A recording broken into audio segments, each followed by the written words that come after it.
Шинжаң ishlab chiqarish qurilish Bingtuani. Analizchi Wang Lishong. Erkin Asiya Radiosu'nun 2019 yıl 18 iyuldaki tor betidan tercüm qilindi. Шинжаң ishlab chiqarish qurilish Bingtuani. Yani maqolada qisqartib Bingtuan deb ilinadi. Hesapta hozirgi dunyoda hech o'xshashi bo'lmagan bir tashkiliy qurilma. Kommunistlar Шинжаңga kirgandan keyin taslim bo'lgan Gomindang askarlarini asos va bir qism kommunist askarlarining to'liqlab saplanishi bilan tashkillangan. Askariy tartib va askariy boshqarishdagi qadimki g'arbiy yurtda yurgizilgan bo'z yer ichib chegarani kontrol qilish strategiyasining yangi funksiyalik shaklidir.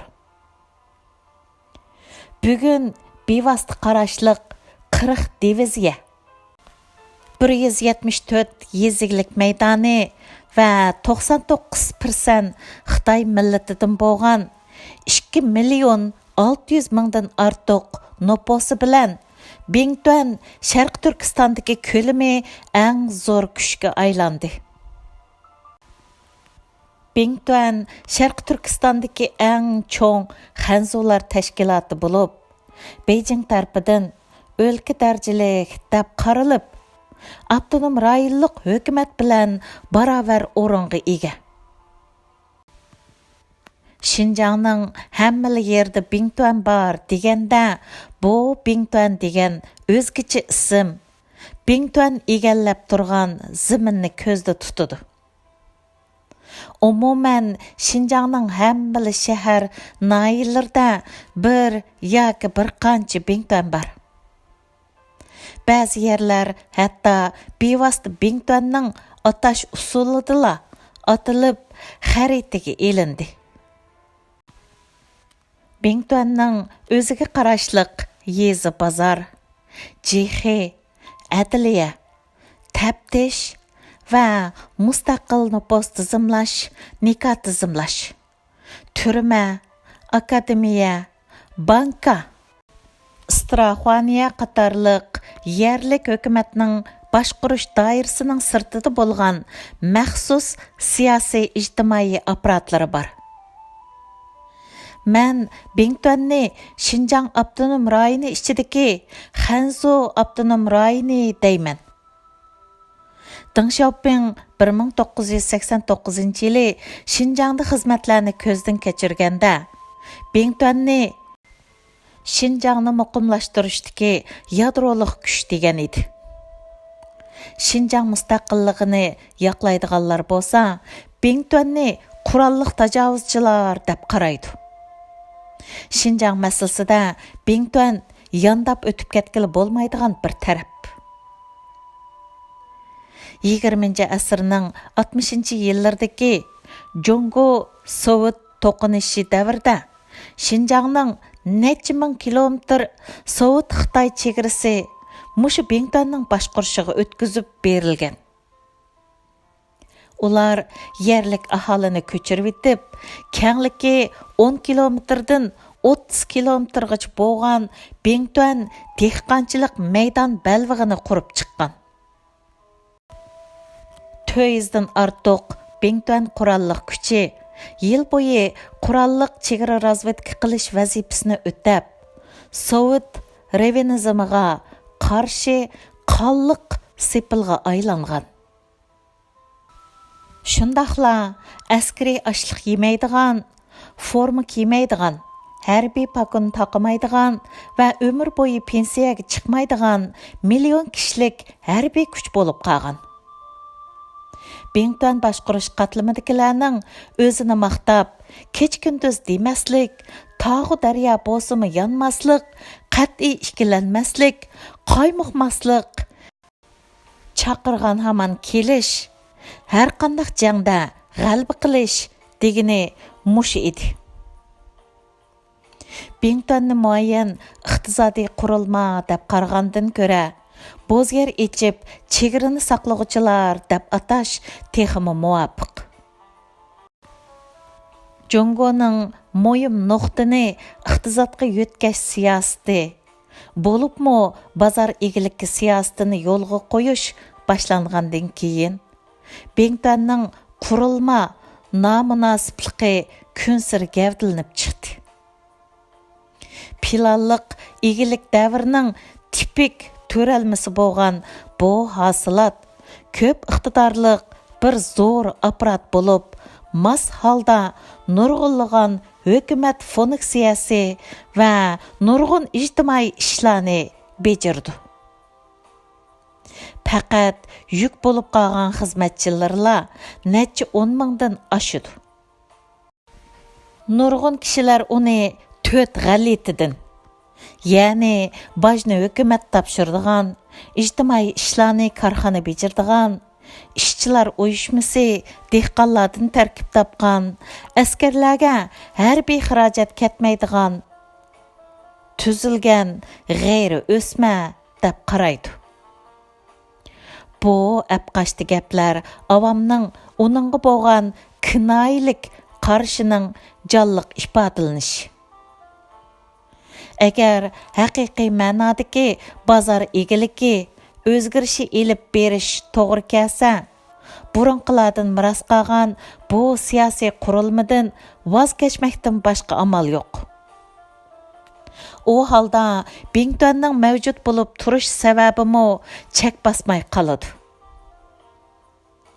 Dal to'liq bir siyosiy mahsulot bo'lmaganligi uchun uning tuzilma asosi yetarsiz hamda o'zliksiz yuz berayotgan tangpongsizliklar vaqtida tangshilishi va qayta o'rinlashtirilishi, tarayotgan mavjudiyat bo'shlig'i kengaytirilishi kerak.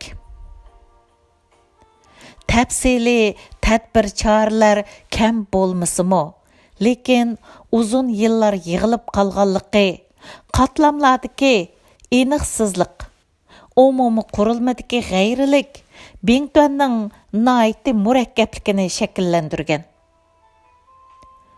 Undaq bo'lgan ekan, o'zgartishning qanchalik qiyinligini qiyos qilg'ili bo'ladi. Jungo asos qonunining ma'muriy rayonlarning bo'linish qismida Bingtuanning o'rni yo'q. Amaliyotda bo'lsa, Bingtuan Xinjiangning hamma yeriga taralgan. Yüzlagan munbat tuproqlari, umumiy ko'lami 74300 kvadrat kilometr bo'lgan bir Ningxia yoki 2 Tayvan territoriyasidami cho'ng bo'lgan ziminda. Xinjiangdagi har darajalik hukumatlarning kuchi yetmaydigan, faqat bevosita o'zining rahbarligi va buyrug'iga bo'ysunadigan siyosiy tuzilmani barpo qilgan. Beijing tarqatgan har xil hujjatlarda har darajalik o'lka, shahar va avtonom rayondan boshqa alaydan Xinjiang ishlab chiqarish va qurilish Bingtuani deb qo'shib yoziladi.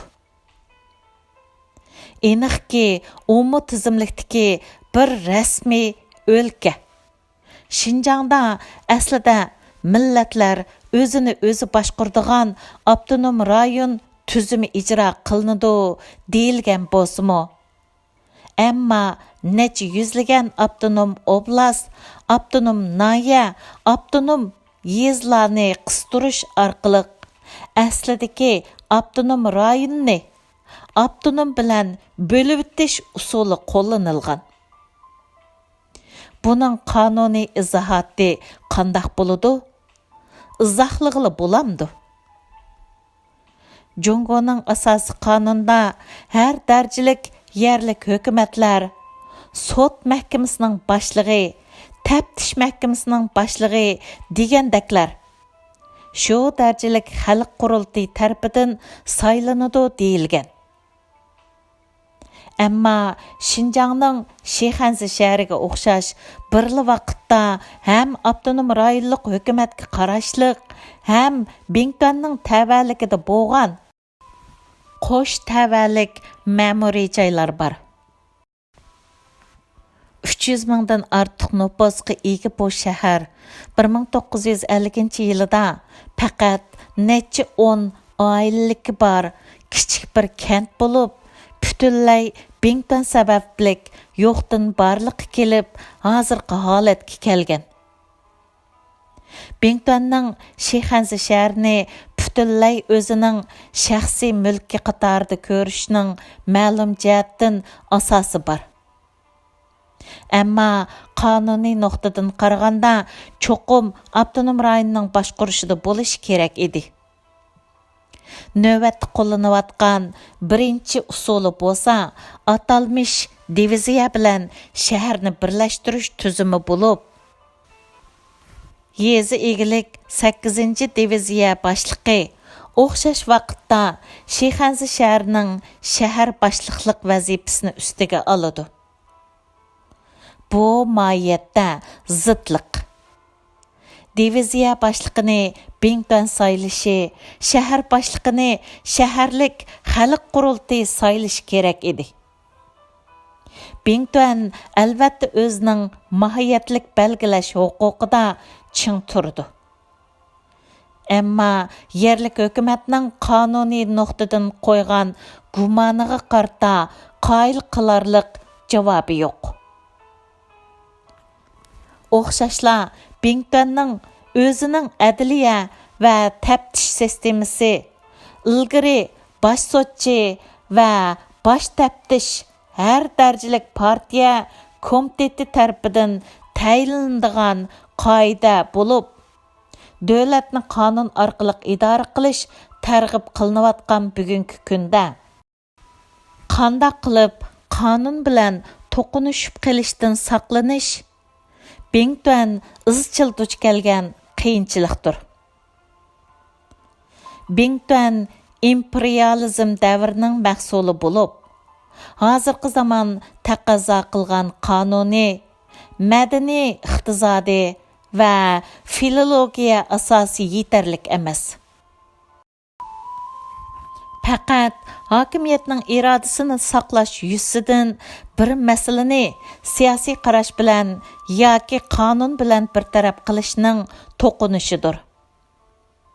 Hokimiyat yuksak darajada diktatorlashgan vaqtda siyosat qonunning kuchidan eshib ketadi. Bingtonning o'zini oqlaydigan tayyor nazariyasi bo'lsa, Xinjiangning muqimligini saqlashdir. Bu qarash bilan Bington haqidagi bu ziddiyatdan vaqtli qochqili bo'lgan bilan uzun mezgildan qaraganda ichki bekinmachilik va sirtqi to'qinish, mantiqliq bog'lanish va uzoq mezgillik planning mumkinsizligi sabablik ishikni echirtibla yerlikka singishib ketolmaydi. Bingtonni Xinjiangning qarovuli deb qaraydigan va uni kuchaytirishni ta'kidlaydigan ko'z qarashning muqarrar natijasi Bingtonning Xinjiang xalqi va yerlik hukumatga nisbatan yotlashishidir. Yerlikning dushmanlik bilan qarshi va cheklishiga uchrashi hayron qolarlik emas. Bu maqoladagi analizlar faqatlam yozuvchining maydoni va ko'z qarshiga vakillik qiladi. Tarjimon Uyg'ur fidoyilar tarjima guruhidan Ark.